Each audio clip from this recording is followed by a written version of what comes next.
Hello friends, welcome to Be Incredible and this is Anshu Chaudhary here and I am here with the KVS notification 2025। यहाँ पर आपका syllabus बिल्कुल ही change कर दिया गया है। इस बार केवीएस ने, लास्ट टाइम भी केवीएस ने अपना सिलेबस चेंज किया था। उन्होंने यहाँ पर लिटरेचर की जगह एनसीईआरटी वो लेकर आए थे, लेकिन इस बार से फिर से उनका माइंडसेट चेंज हुआ है एंड उन्होंने यहाँ पर आपको एनसीईआरटी बिल्कुल कट ऑफ करके एक नया सिलेबस आपको दिया है। इसके साथ एक बहुत बड़ा चेंज आपको देखने को मिला है, बिल्कुल ईएमआरएस की तरह। जैसे कि आपने यूपी एलटी के अंदर देखा, वहां पर आपको रिटन एग्जाम लगा दिया गया है, नेगेटिव मार्किंग वगैरह सब कुछ एड ऑन करके प्री आपका एग्जाम, मेंस एग्जाम इस तरह से किया गया है। उसी तरह से आपके यूपी जीआईसी में आपको देखने को मिला और हो सकता है आने वाले यूपी एग्जाम में भी आपको देखने को मिले। बिल्कुल सेम ऐसे ही अभी जस्ट ईएमआरएस का नोटिफिकेशन आया था, वहां पर भी आपने देखा कि बिल्कुल वही पैटर्न जो अभी हम इसमें देखेंगे वही आपको देखने को मिला है। यानी कि प्री क्वालिफाई करने के लिए टियर 1 यहां पर लगाया गया है। पहले आपको प्री क्वालिफाई करना होगा, जिसमें कि आपके अदर जनरल सब्जेक्ट होंगे, जैसे कि आपका मैथ्स, जैसे कि reasoning, Hindi, English, computer, GK, ये सब आपसे पूछा जाएगा। जब आप इसको क्वालिफाई कर देंगे, इन 300 नंबर को आप जो मेरिट आपकी लगेगी उसको क्वालिफाई कर जाएंगे, उसके बाद आपको टियर 2 देने को मिलेगा, जिसमें आएगा आपका सब्जेक्ट। यानी कि आपके सब्जेक्ट से आपको जो पूछा जाएगा वो पूछा जाएगा टियर 2 के अंदर। इसके बाद होगा आपका इंटरव्यू, तब जाके आपका सिलेक्शन होगा। तो काफी टफ पैटर्न बना दिया गया है एग्जाम का, लेकिन यहां पर इतनी घबराने वाली बात नहीं है। जो ये फर्स्ट पेपर है ये सिर्फ क्वालिफाइंग है एंड यहां पर बहुत ज्यादा हेक्टिक नहीं है। बेसिक आपको पढ़ना है, जो कि आप अभी जस्ट पढ़ ही रहे हो, क्योंकि ऑलरेडी ही आपको 6 महीने पहले ये भी पता चल चुका है कि हाँ सारी चीजें सभी के अंदर जीएस आ रहा है। ठीक है, तो आप एलटी के लिए सबके लिए पढ़ ही रहे हो, तो यहाँ पर जीएस के लिए इतनी मुश्किल नहीं होने वाली है। आपको बस थोड़ा रीजनिंग, कंप्यूटर, इन पे फोकस करना है। हिंदी, इंग्लिश ये सब आप अच्छे से जानते ही है। तो एक बार हम देख लेते हैं कि सिलेबस में आखिर चेंजेस क्या हुए हैं आपके। तो सभी के लिए, चाहे आप पीआरटी हैं, टीजीटी, पीजीटी, कुछ भी आप केवीएस के लिए या एनवीएस के लिए एग्जाम देना चाह रहे हैं, तो टियर 1 के लिए you have to prepare these subjects. First one, general awareness and current affairs. Just wait, this one, कि यहां पर पहला आपका पार्ट फर्स्ट होगा जर्नल रीजनिंग। ठीक है, जर्नल रीजनिंग आप लोगों से पूछा जाएगा। इसके बाद पार्ट सेकंड है न्यूमेरिकल एबिलिटी, यानी कि आप लोगों से मैथ्स। तो यहां पर रीजनिंग, मैथ्स सभी के लिए 20 मार्क्स है। इसके अलावा बेसिक कंप्यूटर लिटरेसी, यानी कि बेसिक नॉलेज की डिमांड कर रहे हैं आपसे वो कंप्यूटर की नॉलेज की, तो ये भी आपका 20 मार्क्स के लिए होगा। यानी कि 20 क्वेश्चंस होंगे। मार्क्स इन्होंने ट्रिपल किए हैं। ठीक है, आप यहां पर देख रहे हैं 100 क्वेश्चंस हैं, लेकिन 300 मार्क्स है। तो इसका मतलब एक क्वेश्चन के लिए यहाँ पर 3 मार्क्स ये दे रहे हैं, प्रोवाइड करा रहे हैं। तो ये 20 क्वेश्चन के लिए 60 नंबर्स, 20 के लिए 60 एंड 10 के लिए यहाँ पर 30। तो इस तरह का इस बार इन्होंने पैटर्न रखा है, ताकि मेरिट में गैप देखने को मिले अगर एक भी क्वेश्चन गलत होता है तो। ओके, तो यहाँ पर जनरल नॉलेज, यानी कि आपका जो जीएस है जो आप प्रिपेयर करते हैं, जिसमें आप सब कुछ पढ़ते हैं, चाहे history, geography, polity, economics, environment, whatever, यानी कि जीके आपका पूरा, जैसे करंट अफेयर भी आ जाता है इसके अंदर थोड़ा बहुत, तो वो सब चीजें हर कुछ कहीं से भी जो जनरल नॉलेज है आपकी वो पूछी जा सकती है।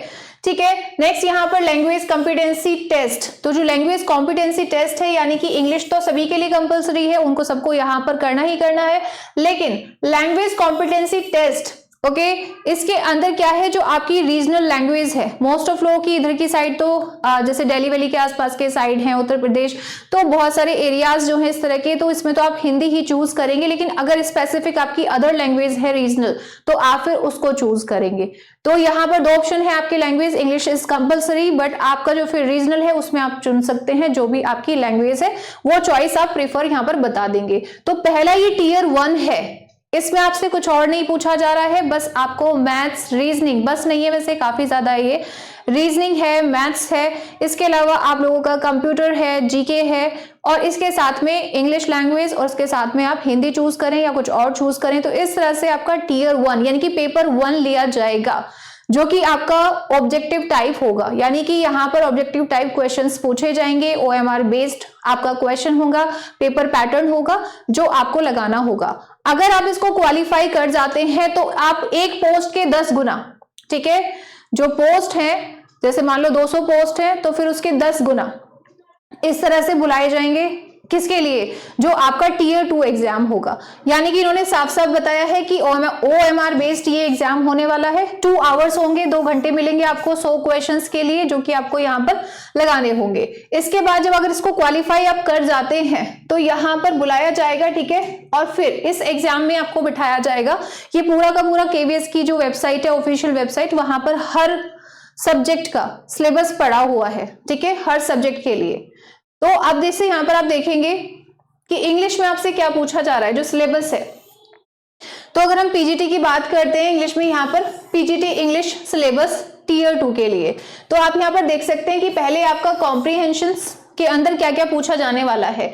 3 और 4 अनसीन पैसेजेस फ्रॉम, हाँ एक चीज और मैं बताना भूल गई, जो टीयर 2 एग्जाम होगा ना उसमें आपका क्या है, रिटन भी है, ठीक है। 60 क्वेश्चन तो होंगे ऑब्जेक्टिव टाइप, लेकिन 10 क्वेश्चन होंगे आपके जिसमें आपको लिखना पड़ेगा, डिस्क्रिप्टिव होगा। तो ये भी बात आपको ध्यान रखनी है। 70 नंबर का पेपर होगा, यानी कि 70 क्वेश्चंस का पेपर होगा, आपको देखने को मिलेगा, जिसमें कि आपको यहाँ पर देखो, यहाँ पर नीचे दिया हुआ है ये, ठीक है, जो टीयर 2 है ना उसके लिए यहाँ पर दिया हुआ है, दिस इज द पैटर्न। तो detailed syllabus on KVS and NVS website under recruitment heading. तो यहाँ पर ऑब्जेक्टिव 60 क्वेश्चंस पूछे जाएंगे, डिस्क्रिप्टिव यानी कि 10 क्वेश्चन पूछे जाएंगे, टोटल हुए 70। इन 60 के लिए 60 नंबर ही है, एक एक नंबर का है, लेकिन ये जो डिस्क्रिप्टिव होंगे ये एक क्वेश्चन के लिए 4 नंबर मिलेंगे, तो ये हो गया 40। तो इस तरह से यहाँ पर टोटल मार्क्स 100, यानी कि फर्स्ट पेपर टीयर 1 जो है आपका उसके लिए 300 मार्क्स का पेपर है, 100 ही क्वेश्चन है, लेकिन 300 मार्क्स है। लेकिन यहाँ पर आपको जो मार्क्स देखने को मिल रहे हैं इन्होंने 100 ही रखे हैं, यानी कि जो डिस्क्रिप्टिव पूछेंगे 10 क्वेश्चन पूछेंगे, 10 क्वेश्चन आपको लिख के बताने पड़ेंगे, बाकी आपका ऑब्जेक्टिव है वहां पर आपको टिक करना पड़ेगा। तो विच ऑप्शन इज करेक्ट, इस तरह से आपको बताना पड़ेगा। तो ये इस तरह से है आपका टीयर 2, इसे क्वालिफाई करेंगे तब आपको बुलाया जाएगा। और हाँ, नेगेटिव मार्किंग भी इसके अंदर है, ठीक है, नेगेटिव मार्किंग 1/4 रखी गई है जो टीयर 2, लेकिन अगर आप टीयर 1 जब देंगे तो उसमें जो नेगेटिव मार्किंग आप फेस करेंगे वो 1/3 है। तो यहाँ पर 1/3 नेगेटिव मार्किंग देखने को मिलेगी आपको किसके अंदर, जो फर्स्ट पेपर है टीयर 1 और जो सेकंड आपका पेपर होगा इसको क्वालिफाई करने के बाद, तो आपको 0.25 मार्क्स की यहाँ पर नेगेटिव मार्किंग भी देखने को मिलेगी। तो नेगेटिव मार्किंग के लिए भी आप रेडी रहेंगे, क्वेश्चन में एक्यूरेसी आपको ढूंढनी पड़ेगी, तो एक्यूरेट ही आपको आंसर देना पड़ेगा, तभी आप बच पाएंगे, वरना तुक्केबाजी से या फिर सबको टिक करने से दिक्कत हो सकती है। चलिए, सिलेबस हम डिस्कस कर रहे थे, तो इंग्लिश का सिलेबस क्या पूछना चाहते हैं ये आप लोगों से। तो कॉम्प्रीहेंशंस की अगर बात करते हैं हम, तो ये टीयर 2 की बात कर रही हूं मैं, जो आप क्वालिफाई कर लेंगे उसके बाद ही आपसे पूछा जाएगा, जब बच्चे छट चुके होंगे बहुत सारे उसके बाद। तो 3 और 4 unseen passages from different genres, यानी कि प्रोज, पोएट्री या फिर drama, articles, editorials, scientific and literary extract. तो ये कहीं से भी कोई भी टेक्स्ट उठा के आप लोगों से पूछ सकते हैं, वहां से questions will test comprehensions, inference, vocabulary, tone, rhetorical devices and logical sequencing। तो आपसे उनकी एक्सपेक्टेशन है कि वो आपसे जब कॉम्प्रीहेंशन दे रहे हैं तो वहां पर आपसे जो वोकेबलरी है, एंटोनियम, सिनोनियम हो, चाहे वहां से कॉन्टेक्स्ट में क्या मीनिंग जा रहा है वो समझना हो। इसके अलावा रेटोरिकल डिवाइसेस कि उसके अंदर कहां पर राइटर ने कौन से figures of speech, literary devices use की हैं, ये सब आपसे एक्सपेक्ट किया जा रहा है। नेक्स्ट यहाँ पर सेक्शन बी आपको जब दिया जाएगा तो उसके अंदर क्या है, राइटिंग एबिलिटी है। राइटिंग एबिलिटी में आपको क्या पता होना चाहिए कि यहाँ पर फंक्शनल राइटिंग के बारे में, जैसे कि फॉर्मल और इनफॉर्मल लेटर्स कैसे होते हैं, यानी कि पर्सनल और आप इम्पर्सनल लेटर्स पढ़ते हैं उनके बारे में ये जानना चाहते हैं। जैसे कि इसमें स्पेशली बिजनेस लेटर्स ये आपको दिखेंगे यहाँ पर, ये पर्सनल लेटर्स नहीं है, इनफॉर्मल है, मतलब कि ये आपको दिखेंगे यहाँ पर जिसमें हम अदर पर्सन को बिजनेस के रिगार्डिंग हम कुछ भी बात कहना चाहते हैं, किसी तरह की उनसे कंप्लेन है या उस तरह से चीजें या डील करना चाहते हैं तो किस तरह से लेटर्स लिखेंगे। अगर हमें किसी जॉब के लिए एप्लीकेशन देना है तो हम किस तरह से अप्लाई करेंगे। लेटर्स टू एडिटर्स, तो एडिटर्स को जो हम लेटर्स भेजते हैं सोसाइटी में या रोड वगैरह किसी चीज की कोई प्रॉब्लम है, देन वो कंप्लेंट्स हम किस तरह से लिखेंगे। एंड पर्सनल लेटर्स, तो पर्सनल लेटर्स यानी कि जो आप अपने रिलेटिव्स वगैरह या फ्रेंड सर्कल जैसे होता है उनके लिए लिखते हैं तो क्या टोन आप यूज करते हैं वो सब आपसे पूछा जाएगा। रिपोर्ट राइटिंग भी आपसे एक्सपेक्टेशन है, ठीक है, ये पहले भी पूछा गया था जब केवीएस था आपका, तब भी उन लोगों ने ये सब चीजें आपसे डिमांड की थी। तो factual description of events, newspaper reports and analytic reports, या फिर यहाँ पर इसके अलावा notices, circulars and press releases, इन सब की रिपोर्ट राइटिंग की डिमांड वो करते हैं। ये सब सिखाया जाएगा आपको, don't worry about that. Creative and analytic writing, ये सब 12th वगैरह में बहुत ज्यादा आता है आजकल, 10th 11th 12th आजकल के स्टूडेंट से बहुत ज्यादा लिखवाया जाता है, तो उसी पैटर्न को ये आपसे पूछना चाहते हैं। एसे राइटिंग, तो report writing, letter writing, report writing हो गई, लेटर राइटिंग हो गई, इसके अलावा एसे राइटिंग आपसे पूछ रहे हैं जिसमें कि आपसे आर्ग्यूमेंटेटिव, किसी टॉपिक पर आपका क्या आर्ग्यूमेंट है उससे रिलेटेड ये पूछना चाहते हैं। Analytical and reflective and descriptive essays, जो हमने अभी डिस्कस भी किए थे, कहां पर, जब हम एसे राइटिंग पढ़ रहे थे इन प्रोज, तो उस तरह के जो जैसे फ्रांसिस बेकन वगैरह हैं अपना पॉइंट ऑफ व्यू रखते हैं किसी चीज के ऊपर, तो articles, debate, speech, expressing opinion on socio political, economics and educational, okay, educational issues, यानी कि जिस भी तरह के इश्यूज हमें फेस करने होते हैं, चाहे वो एजुकेशन से रिलेटेड हो या इकोनॉमी से रिलेटेड हो या फिर सोसाइटी से रिलेटेड हो, उन सब चीज के बारे में आप लोगों को, वो कुछ भी टॉपिक हो सकता है, उस पर लिखना भी आना चाहिए और साथ में कुछ क्वेश्चंस पुट अप किए जा सकते हैं जिससे ऑब्जेक्टिव होगा, तो वो आप लोगों को पता होना चाहिए। ग्रामर एंड यूजेस, तो ग्रामर एंड यूजेस यानी कि parts of speech, noun, pronoun, verb, adverb, adjective, preposition, conjunction, sentence structure, types of sentences आपसे पूछे जा सकते हैं, subject verb agreement, parallelism, sentences, connectors, tense and their usages, active passive voice, sequence of tense and reported speech, clauses में noun, adjective and adverb clauses, और आपको इन्हीं topics पे फोकस रखना है, इससे अदर नहीं भटकना है, डिस्ट्रैक्ट नहीं करना है खुद को। Common errors, articles, prepositions, modifiers, और ऐसा नहीं है कि आपको तैयारी तब करने बैठोगे जब आपका टीयर 1 क्लियर हो जाएगा, 2 महीने का टाइम आप लोगों को मुश्किल से मिलेगा, तो भाई अच्छे से अभी से तैयारी कर लेना सब चीजों की, ठीक है, क्योंकि आप लोगों के लिए क्या है, ये बहुत इंपॉर्टेंट चीजें हैं, क्योंकि ये एकदम से नहीं आता कि 2 महीने में तुम राइटिंग भी सीख जाओगे, 2 महीने में सारे टॉपिक्स क्लियर हो जाएंगे, ऐसा नहीं हो पाता है। तो आप लोग जो है अगर टीयर 1 क्वालिफाई करके टीयर 2 में पहुंच रहे हो तो उसके लिए पहले से ही प्रिपरेशन आपकी होनी चाहिए, ओके। तो आर्टिकल्स, मतलब ऑप्शन में मत रखना इस चीज को, पहले से ही प्रिपरेशन करना। कॉमन एरर्स, तो articles, prepositions, modifiers, redundancy and word, जो ऑर्डर होता है, जो वर्ड का ऑर्डर होता है, उन सब चीजों के बारे में ये पूछना चाहते हैं।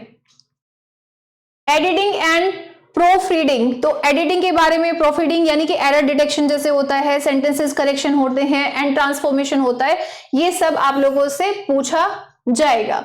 नेक्स्ट आता है लिटरेचर सेक्शंस, जो कि थोड़ा इंटरेस्टिंग हो जाता है, कहानी किससे, बहुत सारी चीजें इसमें आपको देखने को मिलती है। तो अगर हम लिटरेचर की स्पेशल बात करें तो यहाँ पर इन्होंने कहा है आपको जो नॉलेज है वो एलिजाबेथन एंड जैकोबिन ड्रामा की होनी चाहिए, और इस टाइम में आपको पता है golden age of English drama कहा जाता है किसको, एलिजाबेथन एज को, और जैकोबिन एरा में भी हमें रिवेंज ट्रेजेडीज देखने को मिलती हैं। तो William Shakespeare, Christopher Marlowe, Ben Jonson, इनसे रिलेटेड आपको ड्रामास पढ़ने हैं। अभी तो एलटी में आपको सिर्फ 3 ही ड्रामा पढ़ने थे, twelfth night, merchant of Venice और आपका मैकबेथ। और यहाँ पर इनसे जो है बैन जॉनसन से आपसे every man in his humour पूछा गया है, लेकिन यहाँ पर आपको ओवरऑल टोटल पढ़ना होगा, इनके बारे में डीप स्टडी की डिमांड है। पोएट्री में जॉन डन की पोएट्री यानी कि मेटाफिजिकल पोएट के बारे में आपसे पूछ रहे हैं। अलेक्जेंडर पोप यानी कि आपसे मॉक एपिक, इनसे एक्सपेक्टेशन रखी जाएगी, इनके क्रिटिकल एसेज की एक्सपेक्टेशन आपसे रखी जाएगी। विलियम वर्ड्सवर्थ की नेचर पोएट्री आपसे पूछी जाएगी। सैमुअल टेलर कॉलरिज, तो सैमुअल टेलर कॉलरिज ने बहुत सारी क्रिटिकल जो चीजें हैं वो भी कही हैं, बायोग्राफी लिटरेरिया, इसके अलावा इनकी पोएट्री वगैरह है, काफी ज्यादा ये फेमस हैं अपने वर्क्स के लिए भी और अपने कॉमेंट्स के लिए भी। जॉन केट्स अगेन आपसे यहाँ पर नेचर पोएट हैं, तो यंगर पोएट्स में काउंट होते हैं। इनकी पोएट्री, इनके ओड से specially, odd on a Grecian earned, तो ये सब इस तरह की जो जैसे ला बेला डेम्पसन्स मर्सी, इन्होंने कुछ इस तरह की पोएट्री, काफी फेमस पोएट्री है, तो उन चीजों की नॉलेज, इनकी पर्सनल लाइफ की नॉलेज, तो ये चीज पता होना चाहिए। नेगेटिव कैपेबिलिटी के बारे में जब इन्होंने बोला है वो सब चीजें, तो ऐसे इकोडिस्टिकल सबलाइम, काफी सारी चीजें हैं इनसे रिलेटेड हैं। कुकनी स्कूल ऑफ पोएट्स, तो ये सब आपसे पूछा जा सकता है। तो विक्टोरियन एंड मॉडर्न राइटर्स, तो विक्टोरियन एंड मॉडर्न राइटर्स में स्पेशली किसको कवर करना है, चार्ल्स डिकन्स को। तो सोशल आपके जो वर्क्स हैं, नोवेल्स हैं, ये लिखते हैं चार्ल्स डिकन्स, तो उनके बारे में आपको पढ़ना है। बिल्डिंग्स रोमन के बारे में आपको पढ़ना है। थॉमस हार्डी, आपके विक्टोरियन एज से ही है। Virginia Woolf, TS Eliot, stream of consciousness, especially TS Eliot का वेस्टलैंड से क्वेश्चन आने के बहुत ज्यादा चांसेस होते हैं। वर्जीनिया वुल्फ का मिसेस डैलोवे, ये बहुत इंपॉर्टेंट इनका फेमस वर्क है। इसके अलावा जॉर्ज ऑरवेल, तो जॉर्ज ऑरवेल से आपसे क्वेश्चन पूछा जा सकता है। नेक्स्ट है आपके अमेरिकन लिटरेचर। अमेरिकन लिटरेचर में कौन कौन से राइटर्स हैं, यू नीड टू प्रिपेयर। यहाँ पर पोएट्स हैं रॉबर्ट फ्रॉस्ट, कहीं ऐसा हो ही नहीं सकता कि अमेरिकन राइटर की बात हो और भाई फ्रॉस्ट ना हो। तो Robert Frost, Emily Dickinson, Langston Hughes, इनके बारे में आपको पढ़ना है। Prose and drama, prose and drama में Arthur Miller, All My Sons आप यूपीएलडी में पढ़ रहे हैं, लेकिन इसके अलावा डेथ ऑफ अ सेल्समैन, वो भी इनका इंपॉर्टेंट वर्क है। 1949 में उसके लिए पुलित्जर प्राइज भी इनको मिला था। तो ये भी राइटर आपके यहाँ पर इंपॉर्टेंट है, ज्यादा इनके वर्क नहीं है, इजीली तैयार हो जाएंगे। अर्नेस्ट हेमिंगवे, इनको ओल्ड मैन एंड द सी, है ना, इस वर्क के लिए आप जानते होंगे, तो इनको स्पेशली आपको याद करना है। मार्क ट्वेन, हार्पर ली, तो ये कुछ अमेरिकन राइटर्स हैं जो कि कवर किए जाएंगे।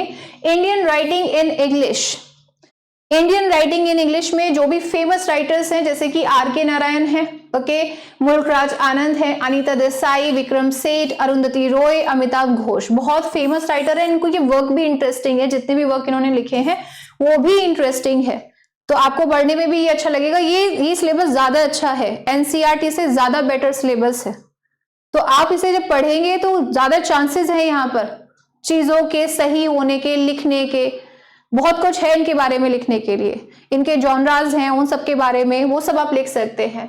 वर्ल्ड लिटरेचर, वर्ल्ड लिटरेचर में ज्यादा राइटर नहीं पूछे गए। Gabriel Garcia Marquez, magical realism, okay, Chinua Achebe, things fall apart, पढ़ते ही रहते हो आप इनके बारे में। पैब्लो नेरुडा और खलीद हुसैनी, ये एक अलग से राइटर आपके दिए हुए हैं, तो इनके बारे में आपको पढ़ना। ये अच्छा है, देखो डीटबेस भी हो, वहां पर मेंशन नहीं लिख दिया गया इंडियन राइटिंग इन इंग्लिश। आपके यूपीएलटी वहां मेंशन नहीं है भाई क्या करना है इंडियन राइटिंग इन इंग्लिश में, बस करो वहां भी मेंशन नहीं है। यूपीजीआईसी मेंशन नहीं है, ईएमआरएस मेंशन नहीं है, हरियाणा पीजीटी मेंशन नहीं है, बस टाइटल दे दिया यहां पर कि इंडियन राइटिंग इन इंग्लिश, ठीक है, ये आपको दे देते हैं। लेकिन इनकी ये गनीमत है, केवीएस वालों ने साफ साफ लिखा है कि बस इतने राइटर्स आप कर लीजिए, और आगे ईटीसी भी नहीं लिखा है, फुल स्टॉप कर दिया है, ठीक है। ये भी नहीं छोड़ा कि हाँ चलो भाई तुम्हें बहुत सारे करने हैं, ऑप्शंस हमने रखे, नहीं, बस आर.के. नारायण, मुल्कराज आनंद, अनीता देसाई, विक्रम सेठ, अरुंधति रॉय, अमिताभ घोष, ऐसे बाकी भी है। वर्ल्ड लिटरेचर में भी इन्होंने साफ कर दिया है कि भाई तुम्हें करना क्या है। ये सबसे प्लस पॉइंट है केवीएस का कि चीजें पकड़ में आ सकती है, ऐसे ही नहीं है कि बस पता नहीं क्या पूछा जाएगा, भाई इनसे पूछा जाएगा, यही हमें प्रिपेयर करने हैं। लिटरेरी क्रिटिसिज्म एंड मूवमेंट भी आपसे एक्सपेक्ट किए जा रहे हैं, जिसमें कि सबसे पहले क्लासिज्म ही आप पढ़ते हैं, चाहे यूरोपियन पढ़ें चाहे इंडियन क्लासिज्म पढ़ें, लेकिन यूरोपियन ही आपको इनके लिए पढ़ना है, तो यूरोपियन क्लासिज्म की डिमांड है। इसके बाद इन्होंने बीच में रेनेसा को स्किप कर दिया है, आई डोंट नो कि क्यों स्किप किया है, ज्यादातर पूछा जाता है रेनेसा, बट यहाँ पर इन्होंने रेनेसा, मेटाफिजिकल, इन सबको छोड़ते हुए न्यू क्लासिकल को भी छोड़ दिया है, राइट। तो न्यू क्लासिकल को भी छोड़ते हुए इतने इंपॉर्टेंट जो लिटरेरी मूवमेंट्स वगैरह हैं उनको छोड़ के इन्होंने क्लासिज्म के बारे में जानना है, रोमांटिसिज्म के बारे में जानना है, इसके अलावा ये मॉडर्निज्म के बारे में जानना चाहते हैं। इन्होंने विक्टोरियनिज्म को भी छोड़ दिया है, तो विक्टोरियन राइटर्स दिए हुए हैं लेकिन विक्टोरियनिज्म नहीं पूछा हुआ है। ऐसे ही रेनेसा वगैरह भी यहाँ पर इन्होंने नहीं पूछा, चलो कोई बात नहीं पूछा तो ठीक है। Classicism, romanticism, modernism, post modernism, okay, post modernism के बारे में ये जानना चाहते हैं। फेमिनिज्म के बारे में स्पेशली जहां पर काफी डिबेट्स होती है उनके बारे में ये जानना चाहते हैं। पोस्ट कॉलोनियलिज्म, तो पोस्ट कॉलोनियलिज्म यानी कि जब अंग्रेज ये देश छोड़ के या जहां से भी वो उन्होंने कॉलोनीज बनाई थी उनको छोड़ के जब वो चले गए, है ना, तो उस टाइम पीरियड की राइटिंग्स के बारे में आप लोगों से पूछना चाहते हैं। तो स्ट्रक्चरलिज्म के बारे में भी ये जानना चाहते हैं, न्यू क्रिटिसिज्म वगैरह, वो सब आप लोगों से एक्सपेक्ट किया जा रहा है। तो दैट्स इट, यही सिलेबस है ना। हाँ, इसके बाद तो ये हिंदी का सिलेबस है, हिंदी वाले बच्चों के लिए स्पेशली हिंदी का ये सिलेबस आपके लिए दिया हुआ है, लेकिन ये है आपका इंग्लिश के लिए सिलेबस जो कि आपको कवर करना है, ठीक है। तो ये चीज आपको क्या करनी है, ध्यान रखनी है अपने जो केवीएस है इसके लिए प्रिपरेशन करने के लिए, ठीक है जी। अभी ये भी देखिए कि टीजीटी और पीजीटी में क्या सिमिलरिटीज हैं, उनको भी हम देख लेते हैं। तो यहां पर आपका जस्ट एक सेकेंड देना आप मुझे जी। तो टीयर सेकंड जो सिलेबस है आपका टीजीटी इंग्लिश के लिए, तो इसमें आपको यहाँ पर सेक्शन ए है आपका रीडिंग कॉम्प्रिहेंशन में आपसे अगेन ये पूछ रहे हैं कि 3 और 4 unseen passages from different genres आपको देखने को मिलेंगे। Prose, poetry, drama, articles, editorial and scientific and literary extract same है। Question will test comprehension, influence, vocabulary, tone, rhetorical, ये सब पूछा जाएगा। राइटिंग एबिलिटीज में अगेन ये क्या कह रहे हैं, तो राइटिंग एबिलिटीज में इनको फंक्शनल राइटिंग यानी कि formal, informal letters, report writing same पूछा जा रहा है आप लोगों से। एसे राइटिंग, तो ऐसा कोई चेंज तो है नहीं यहाँ पर भी। ग्रामर एंड यूजेस के अंदर देख लेते हैं, तो पार्ट्स ऑफ स्पीच यानी कि नाउन्स, प्रोनाउन, वर्ब सेम है। स्ट्रक्चर आपसे types of sentence, subject verb agreement, parallelism, tense in their language, तो ये भी सेम है। Common errors, article, preposition, modifiers, ठीक है, वर्ड ऑर्डर एंड जी ये अगेन फिर एरर डिटेक्शन, ओके, ट्रांसफॉर्मेशन, ये सब आप लोगों से पूछा जाएगा। फिर लिटरेचर की बात कर लेते हैं, तो यहां पर देखिए तो ये आपका टीजीटी है, ठीक है। सेक्शन डी क्या है इसमें, लिटरेचर, जिसमें ब्रिटिश लिटरेचर में Elizabethan and Jacobean drama, again William Shakespeare, Christopher Marlowe, Ben Jonson. और पोएट्री के अंदर John Donne, Alexander Pope, William Wordsworth, Samuel Taylor Coleridge, John Keats. Victorian में Charles Dickens, Thomas Hardy, Virginia Woolf, ये modern से हैं, TS Eliot, George Orwell. Indian writing फिर से again यही है, आर के नारायण, मुल्कराज आनंद, अनीता देसाई, विक्रम सेठ, अरुंधति रॉय, अमिताभ घोष। और वर्ल्ड लिटरेचर में Gabriel Garcia Marquez, Chinua HB, Pablo Neruda और खलीद हुसैनी। तो ये आप लोगों से यहाँ पर पूछा जा रहा है। इसमें जो स्किप मैंने देखा वो है कि जो लिटरेरी मूवमेंट्स हैं और क्रिटिसिज्म है वो इसमें मेंशन नहीं है, बस ये एक डिफरेंस है। आप देखो इसमें कहीं भी मेंशन नहीं है, ठीक है, बस इतना सा डिफरेंस है, बाकी सारा का सारा सिलेबस बिल्कुल सेम है।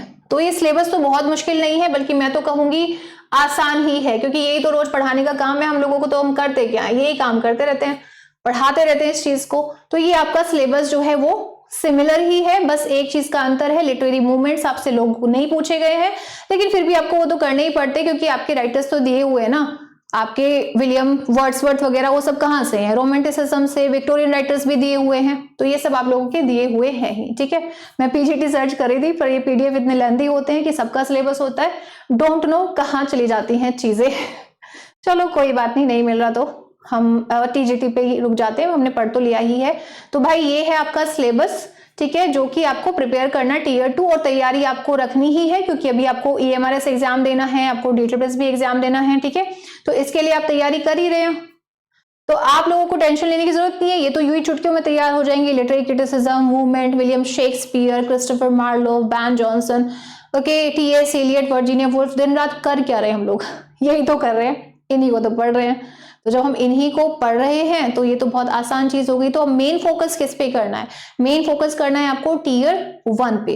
अब उसको क्वालिफाई करना और साथ के साथ अपना 1-1.5 घंटा निकाल के अपना जो राइटिंग स्किल्स है उनको निखारना है, अपनी इंग्लिश स्पीकिंग अच्छी करनी है, ताकि इंटरव्यू में आप बिल्कुल भी हेजिटेट ना हो, और इंटरव्यू के बाद आप जब जाओ अपनी जॉब पर, ठीक है, तो वहां पर आपको जरा भी हेजिटेशन ना हो। तो आपको यहाँ पर इस प्लेटफॉर्म पर, बी इनक्रेडिबल प्लेटफॉर्म पर आपको सब कुछ देखने को मिलने वाला है।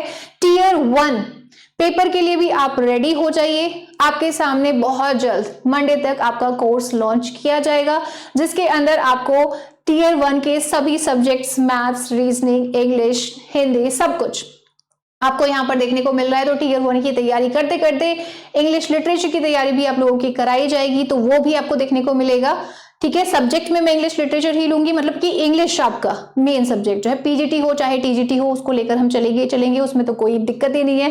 लेकिन टीयर 1 भी इस बार हम ही कराएंगे, एंड क्योंकि वो चीज हमारी रिस्पॉन्सिबिलिटी, केवीएस के बच्चे हमारे पास में है, ईएमआरएस वगैरह सबके हैं, तो हम वो भी कराएंगे। टीयर 1 भी आपको देखने को मिलेगा। डेमो क्लासेस आपके सामने बहुत जल्दी आने वाली हैं, सबके डेमो लेने के बाद तभी आप एनरोल करेंगे, क्योंकि अभी तो बैच भी मुझे लॉन्च करना है, वो चीज भी, और साथ में आपकी इंग्लिश स्पीकिंग क्लासेस भी मैं यहाँ पर प्रोवाइड कराने जा रही हूँ। तो उसके लिए भी आप रेडी रहना, इसी वे में कि टीचिंग में किस तरह की नीड्स हैं आप लोगों को, उस वे में। तो उनके साथ आप जो टीचर आएंगे आपके, तो उनके साथ आपको डेली प्रैक्टिस करनी है, और अपने आप को केवीएस के लिए टीयर 1, टीयर 2 फाइनल इंटरव्यू जब आप होगा तो उसके लिए आपको प्रिपेयर होना है, और फिर ये जॉब आपको लेनी है। तो thank you so much, bye bye and good luck.